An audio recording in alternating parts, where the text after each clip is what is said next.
नमस्कार. Home minister आता घरचा लिटिल चॅम्प्स ठरवेल पैठणीची वानकरी स्पेशल पार्टनर गोदरेज नंबर 1च्या या भागातली आदेश बांदेकर आपल्या सगळ्यांचं मनापासून स्वागत करतो. कडावमध्ये आपण आलेले आहोत. ज्या वहिनींना भेटणार आहोत सारिका राजेश देवघरे नणंदबाई आहेत रेश्मा कविश्वर पालकर, तर दुसऱ्या नणंदबाई राणी रुपेश पवार. आजच्या भागात काय घडणार ते बघूया. नमस्कार. नमस्कार. नमस्कार. नमस्कार. घ्या उखाणा. नदी किनारी नागनागिनींची वस्ती, राजेश रावांचं नाव घेते, त्यांना आयुष्य लाभो माझ्यापेक्षा जास्त. अरे वा. तुम्ही काय उखाणा घेणार? निल्या आकाशात चमचमते तारे, सारिकाचं नाव घेतो, समजून घ्या सारे. वहिनी द्या ओळख करून सगळ्यांनी. हे माझे मिस्टर राजेश बालू देवघरे. नमस्कार. हे माझे मोठे सासरे अशोक मारुती देवघरे. हे माझ्या नणंदबाई. नमस्कार. हे आपण नणंदबाई. नमस्कार. हे माझ्या सासूबाई भारती बालू देवघरे. हे माझे सासरे बालू मारुती देवघरे. या माझ्या आजे सासूबाई. नमस्कार. या पण आजे सासूबाई. नमस्कार. ती माझी जाऊ. नमस्कार. या माझ्या मोठे जाऊबाई. या पण माझ्या नणंदबाई छोट्या सगळ्यात. वा वा. ही माझी मुलगी, ही नंदेची मुलगी, ही पण नंदेची, ही जावेची, ही माझी छोटी आणि ही माझ्या जावीची. तुम्हालाही नमस्कार. मग माहेर कुठलं तुमचं? माझं माहेर गणेगाव चिंचवली. किती लांब आहे इथून? 5 मिनिटावरती. घरी कोण कोण होतं? घरी माझ्या आई बाबा आणि आम्ही 4 बहिणी आणि एक छोटा भाऊ. तुमचं बालपण कुठलं? बालपण काढावचं. इथले कडावचं. पण मग कसं गेलं बालपण तुमचं? बालपण व्यवस्थित गेलं. किती जणांचं कुटुंब? आम्ही 5 जण. कोण कोण? पप्पा, मम्मी आणि 2 बहिणी आणि एक मी. बहिणी कशा वागायच्या लहानपणी? पहिल्यापासून आमचा एकदम प्रेमळ स्वभाव आहे तिघांचा. पण मग कोणाचं प्रेमळ नाहीये? आमच्या तिघां बहीण भावंडांचा प्रेम आहे पहिल्यापासून. मग तुमचं म्हणणं तुमच्या तिघांचा? आम्ही 3 जण व्यवस्थित पहिल्यापासून. मग तुमचा प्रेमळ आहे हो ना, म्हणजे ह्यांचा प्रेमळ नाही. नाही यांचा पण आहे ना. कसं जमलं लग्न? Arrange marriage. मी म्हटलं का काही वेगळं? नाही. कसं झालं? बघण्याचा कार्यक्रम कसा काय झाला? कोणी सुचवलं? माझ्या आत्या आणि यांचे मामा यांनी सुचवलं. हा, कशेळेगावला राहतात ती, त्यांनी सुचवलं होतं. मग हे आणि माझे मोठे सासरे आणि नंदेचे मिस्टर वगैरे बघायला आले होते. तो दिवस आठवतोय? हो. बघायला आले होते. काय प्रसंग कसा होता? काय घाबरलेले थोडी, असं पहिल्यांदा झालं होतं कोणतरी बघायला. किती वर्ष झाली लग्नाला? 8 वर्ष पूर्ण झाली. आता कोण घाबरतो? आता मी. पण तुमचं काय त्याच दिवशी होकार होता? कसं काय? नाही आमचं नंतर 2-3 दिवसांनी मग त्यांनी सांगितलं. लगेच का नाही सांगितलं? फॅमिलीमध्ये विचार करून मग आम्ही सांगितलं. अच्छा, विचार केला तुम्ही आणि मग होकार दिला. होकार. जमल्यानंतर किती महिन्यांनी लग्न झालं? 9 महिने. त्यानंतर 9 महिने तुम्ही एकमेकांना भेटत होता हो ना? जमलेलं होतं 9 महिने. नाही, जमलेलं होतं पण भेटले पण होते ना. भेटायचं काय घ्यायचं असलं लग्नाची खरेदी वगैरे करायला मग भेटायचं. त्याच्या आधी दोघेच भेटले होते ना? दोघेच नाही, फर्स्ट टाइम भेटले तर सगळे आम्ही एक वेळेला गेलो. फॅमिली एक वेळेला गेलो. तुम्ही कशाला सगळीकडे हो? पण मग एकमेकांशी बोलले कधी पहिल्यांदा?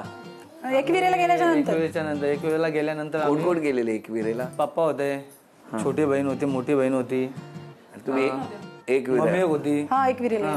मी कॉलेजला होते. कॉलेजला मी 12वीला होती ना तेव्हा. मग तुम्ही कॉलेजमधून आला हा, आणि थेट सगळ्यांबरोबर एकविरेला? कॉलेजचा युनिफॉर्म कॉलेजचाच. कॉलेजच्या युनिफॉर्म मध्ये एकविरेला गेले. मला सांगा, आता किती वर्ष झाली लग्नाला? 8 पूर्ण झाली. तुम्हाला विचारायचंय, लग्नापूर्वी तुम्ही एकदम बिनधास्त स्वतंत्रपणे जे पाहिजे तसे वागत होता, बरोबर की नाही? एखाद्या काही टेन्शन नव्हतं. लग्नानंतर काय बदल होतो? बऱ्याचशा गोष्टींचा फरक पडतो ना. हा, काय काय? बऱ्याचशा गोष्टी ज्या आपण बाहेर करतो त्या बंदिस्त होतात आपल्या. मी बाहेर काय करत होता? रद्दा? कुठेही जाणं, कुठेही फिरणं, कुठल्या वेळेला देणं, लग्न झाल्यानंतर टाइम टू टाइम घरी येणं. एवढा बदल होतो ना. पण ह्या कधीच रागवत नाही, त्याचं काय रहस्य आहे? स्वभाव शांत आहे ना, मिळून मिसळून असल्यामुळं जास्त रागवत नाही कोण. पण तुमच्यावर कधीच नाही त्या रागवत? नाही. हा, वैदिक का असताय? त्यांचा कंठ दाटून आलाय या वाक्याने. किती बाजू घेतोय नवरा माझा. लग्नापूर्वी जास्त चांगलं असतं की आता? आत्ता जास्त. होय ना? खूप जबाबदारी डबल 2 मुली आहेत. अरे वा. त्याच्यात अजून मजा वाटते. होय. असं बाहेर म्हणणं उलट घालत आल्यानंतर चांगलं वाटतं त्याच्यापेक्षा. वहिनी, कसं स्वागत झालं या कुटुंबात? छान, खूप छान. कशा? माझे सासू सासरे खूप हौशी आहेत. त्यांना असं नवीन काय करायचं असलं तर त्याच्या माझं प्रोत्साहन देतात, पाठिंबा देतात. हा, हो ना? काय आई, कसं वाटतंय? व्यवस्थित आहे. आमचं काय कधी भांडण नाही, काय नाही. हे कशाला सांगितलं मला भांडण? मी विचारलं का? फक्त कसं एवढंच विचारलं ना. पण कशी आहे सून? कशी आहे? व्यवस्थित. पण मुलगा लग्नापूर्वीचा आणि आताचा काय फरक वाटतो तुम्हाला? नाही फरक, हा, तसाच आहे. तसाच आहे ना. पण लहानपणी कसा होता मुलगा तुमचा? शाळेतून तक्रारी यायच्या मुलाच्या? नाही नाही, कधी नाही. स्वभाव शांत आहे त्याचा. बाबा सांगा सुनेबद्दल. सून चांगली आहे, मुलगा चांगला आहे, आमचा कुटुंब छान आहे. काय हो, सुनबाई चांगली आहे? हो हो. या माऊलीनं स्वभावात कुठला बदल केलेला तुम्हाला आवडेल? आता आहे तो पण स्वभाव त्यांचा व्यवस्थित. तुमचं काय म्हणणं आहे, त्यांनी काय स्वभावात बदल केला तर ते आणखी आनंदी होतील? त्यांनी म्हणजे ऐकतात ते कोणी सांगितलेलं असं, पण अजून जरा आई बाबा वगैरे काय सांगतील, कोणी ताई वगैरे काय सांगतात चांगल्या गोष्टी ऐकलं पाहिजे. पण आता एक छोटासा खेळ आहे तुमच्यासाठी. 5 वस्तू वाचणार, त्यापैकी एक वस्तू आहे तुमच्या घरातली, त्या ठिकाणी आम्ही एक बंद पाकिट लपवून ठेवलंय. ते ही ज्या 5 वस्तू आहेत त्याच्यापेक्षा वेगळी वस्तू आहे, तुम्हाला समजेल कुठली ती.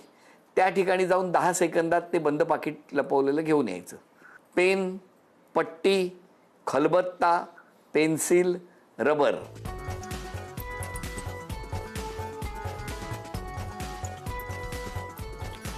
पाच, 4, 3.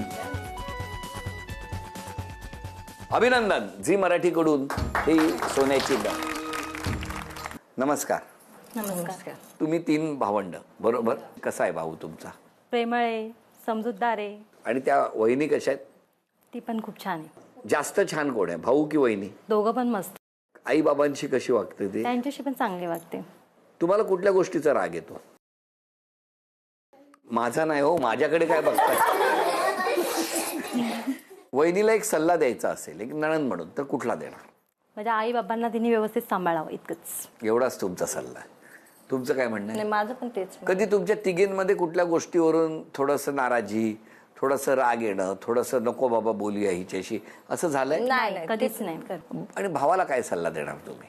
आई बाबा जे सांगतील ते त्याने ऐकावं, तेच म्हणजे व्यवस्थित राहावं असं. आई बाबांचं ऐकावं, बायकोचं ऐकायचं? बायकोचं तर ऐकतोच, बायकोचं ऐकणारच. हे बघा, बायकोचं ऐकतो की बायकोचंच ऐकतो, ह्याच्यात 2 फरक आहेत. बायकोचं ऐकतो ना, मग ऐकलाच पाहिजे ना. काय हो, किती टेन्शन मध्ये बसलात तुम्ही? सांगा या सगळ्यांबद्दल तुम्ही. काय नाही, सगळे चांगले आहेत आणि आमच्या काकांची कृपा आहे की आम्हाला सगळ्यांना एकत्र जॉईन करून ठेवले आत्ता पण.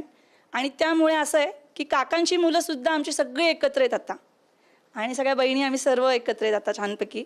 वहिनी माझी खूप प्रेमळ आहे आणि माझ्या 3 वहिनी आहेत, पण असं वहिनी म्हणून कधीच नाही, माझ्या बहिणींसारख्याच आहेत त्या, आणि खूप प्रेमळ आहेत दोघे पण. माझी जाऊ ही खूप चांगली आहे. आमचा कुठला असं कार्यक्रम असला का आम्ही सगळे एकत्र येतो, आम्ही मदत करतो. मोठ्या जाऊबाई आहेत माझ्या, मी सगळ्यात छोटी आहे, खूप चांगल्या आहेत. छोट्या जाऊबाईंना फार त्रास देतात ना?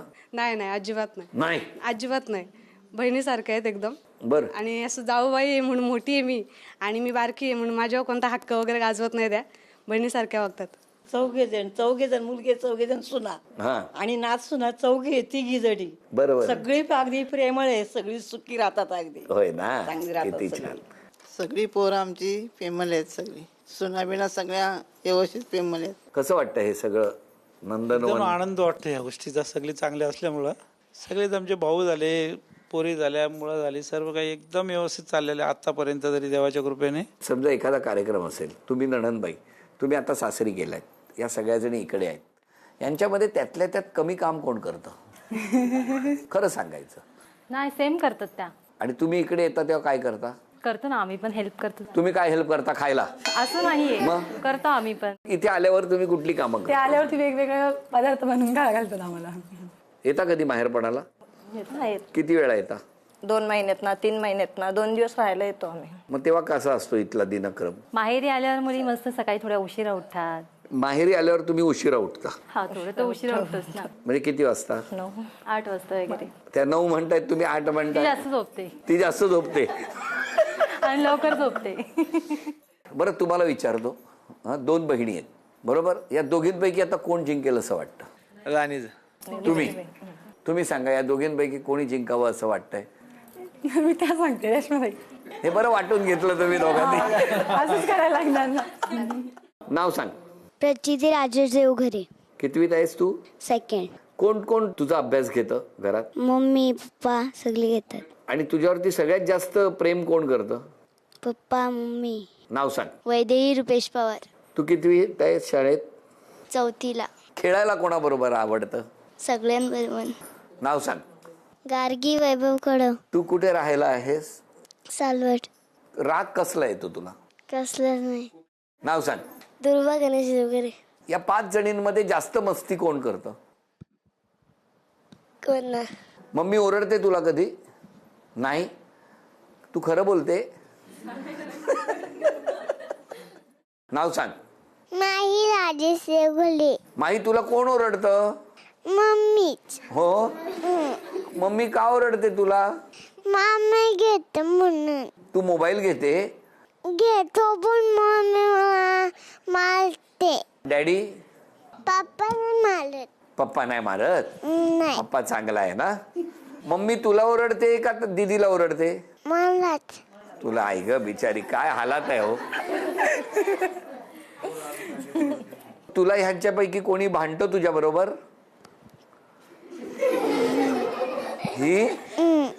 ही दीदी आहे. मग ताईला तू काय सांगशील? मी ताईला मग मारतो. चांगलं करता आपण, चांगलं करता. हा, आई आणि बाबा याच्यात सगळ्यात तुझ्यावरती लाड कोण करतं तुझे? आई. आई लाड करते. नाव सांग. गार्गी विश्वनाथ बोराडे. तू कितवीत आहेस? 3री. तू मस्ती करते? बरं, आता बघूया या खेळात काय होणार. लिटिल चॅम्प्स कोणाला जिंकून देणार आणि पुढच्या खेळात तुमच्या दोघींपैकी कोणाला पाठवणार ते या छोट्यांच्या हातात आहे. आता तुमच्यासाठी कोण खेळणार सांगतो आता. वैदेही. चला, मावशीसाठी वैदेही खेळणार. आणि प्रचिती. तुमच्या दोघींवर आहे या दोघींपैकी कुणाला पुढे पाठवायचं ते. बघूया खेळात काय घडणार. हे बघा, रिंग टाकायची आहे. सगळ्यात शेवटी मी मोजणार कुठल्या रिंगमध्ये किती आहेत. प्रत्येकाला पॉइंट आहेत, गुण दिलेले आहेत. त्या रिंगला 30 आहेत, इथे 20 आहेत, मध्ये 50 आहेत, तिकडे 20 आहेत आणि इथे 10 आहेत. दोघींना 5 संधी आहे. ज्यांची गुणसंख्या जास्त असणार त्या दोघी ज्यांच्यासाठी खेळतायत त्या पुढच्या खेळात जाणार. टाक. 30, 60, 90, 120. 120 पेक्षा जास्त मिळाले तर आतू जाणार पुढच्या खेळात. टाका.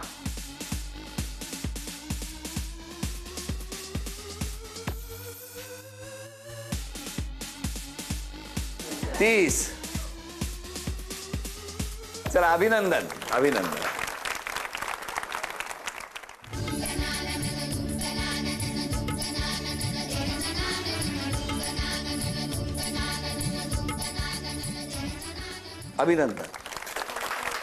झी मराठीकडून हे चांदीचं नाणं मिळालं. झी मराठीकडून हा बाजूबंद तुम्हाला मिळाला. अभिनंदन. नमस्कार. बरं, ह्या सतत मला अशी भीती वाटते मगासपासून की या माझ्यावर रागावलेत. नाही असं नाही. बघ, तुम्ही बघताय ना, समोरून बसला होता ना. स्वभावच त्याच्यामध्ये समोरच्याला वाटतं का रागीट येते असं दिसतं, पण नाही येत. नाही प्रेम येते. ते माझ्याही लक्षात आलं. आज क्षमा मागायची असेल तर तुम्ही कोणाची मागाल? कधी कळत न कळत कोणाचं मन वगैरे दुखलं असेल माझ्याकडून तर त्यांची मी क्षमा मागते. हो. आणि तुम्ही? कोणाचं मन मी जर बोलली असेल ना, कोणाचं मन दुखलं असेल त्याचीच मी पण. कोण असतील असे वाटतंय तुम्हाला? भाव. का भावाला बोललाय? असं कधी रागात वगैरे बोलली असेल तर. आठवड्यातून किती वेळा ओरडता भावाला? नाही, कधीच नाही ओरडत. एकदाच ओरडलेली आहे बघ. कधीतरी ओरडली असेल एकदा, तर त्याला जर राग आला त्याच्यासाठी. आजपासून स्वतःच्या स्वभावात एक बदल करायचा असेल तर कुठला कराल? चिडणार नाही पटकन कोणावरती. तुम्ही आजपासून स्वतःमध्ये एक बदल करायचा असेल तर कुठला करणार? जास्त विचार असं इमोशनली करते मी, जास्त प्रॅक्टिकली करायला पाहिजे असं मला कधी वाटतं, तर ते मी करील प्रयत्न. तुम्ही जर रागावणं कमी केलं ना तर सगळ्यांना चुकल्यासारखं वाटेल. आता पैठणीचा खेळ आहे. बहीण आहे आणि बायको आहे. कोणी जिंकावं असं वाटतंय? बहीण. तुम्हाला माहिती आहे मी जाणार आहे थोड्या वेळाने. तुमचं काय म्हणणं आहे? कोणी जिंकली पाहिजे? वहिनीने जिंकली पाहिजे. सून का मुलगी? सून. हा, घरात येणार ना पैठणी. या दोघींपैकी कोणी पैठणी जिंकली पाहिजे सांगा? ताई जिंकलं पाहिजे. ताई जिंकल्या पाहिजेत. सगळे वहिनी बोलला ना, मग ताईनं मान दिला पाहिजे ना. म्हणून नाही बोलला. ते नंतर ताईचा राग कोण सहन करेल? नाही बरं द्या. जाऊ गरीब आहे आमची, काय बोलणार नाही. ऐकलं का? ऐकलं? एका वाक्यात बरंच बोलले ना. जाव गरीब आहे, ती काय बोलणार नाही. ताई जिंकल्या पाहिजे. हे सगळं रागापोटी बोलतायत. पण त्या काय म्हणाल्या बघितल्या? जाऊबाई गरीब आहे, हा ती काय बोलणार नाही बिचारी, असं म्हणाल्या त्या. म्हणजे तुम्ही नक्की बोलायची भीती वाटते. नाही बोलणार. हसत राहा, आनंदात राहा असं म्हणत आता कोण पैठणी जिंकणार बघूया. पैठणी कडावामध्ये राहणार का मोठ्या वेणगावात जाणार आत्ता ठरणार. तो चेंडू टेबल टेनिसच्या बॅटच्या सहाय्याने मारायचा आणि ते समोर जो डबा आहे त्यामध्ये तो जायला पाहिजे. चेंडू प्रत्येकी 10 संधी.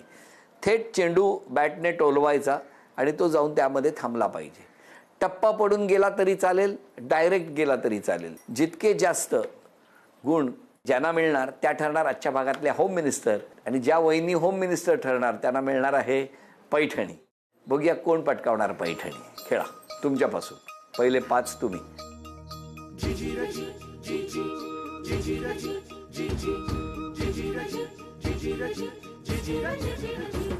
4 5 थांबा. आता तुम्ही.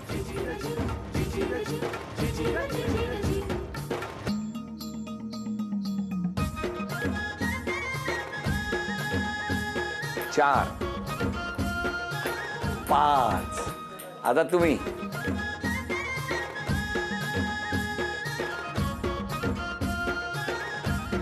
3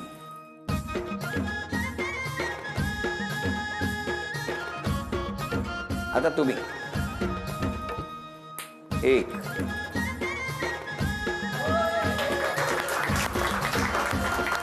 1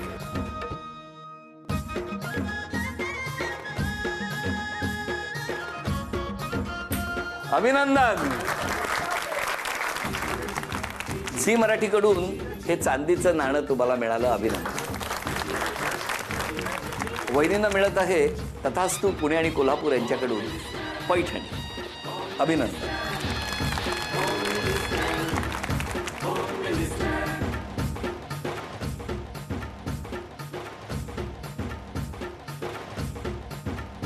या संपूर्ण कुटुंबाला शुभेच्छा. आपणा सगळ्यांना शुभेच्छा देऊन आजचा भाग इथेच संपतो आहे. पुन्हा भेटणार आहोत अशीच एक पैठणी घेऊन होम मिनिस्टरच्या पुढच्या भागात. नमस्कार.